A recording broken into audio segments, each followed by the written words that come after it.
Avqustun 12-sində keçirilən səyyar qəbulda Afşar kənd sakinlərinin müraciət və təklifləri dinlənilib. Onları narahat edən məsələlər ətrafında fikir mübadiləsi aparılıb. Kənd sakini Mehman Mehdiyev suvarma suyunun verilişində yaranan problemləri diqqətə çatdıraraq iri həcmli su nasosunun borusunun uzadılmasını və əkin sahələrinə xidmət edən baş su arxlarının təmizlənməsinə köməklik göstərilməsini xahiş edib. Ağcabədi rayon İcra Hakimiyyətinin başçısı məsələyə dair müvafiq izahat verərək Qarabağ kanalının yeni tikintisi layihəsi barədə məlumat verib. Problemin həlli ilə bağlı Ağcabədi Su Meliorasiya Sistemlərinin İstismarı İdarəsinə və sudan istifadə edənlər birliyinə tapşırıq və tövsiyələr verilib.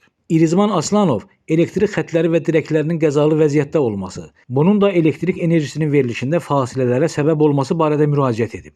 Rayon rəhbəri elektrik xətlərinin kabelləşdirilməsinin mərhələli şəkildə həyata keçirildiyini, bu tədbirlərin Afşar kəndini də əhatə edəcəyini bildirib. Qəzalı dirək və xətlərin təmiri və ya dəyişdirilməsi ilə bağlı Ağcabədi elektrik şəbəkəsinə tapşırıq verilib.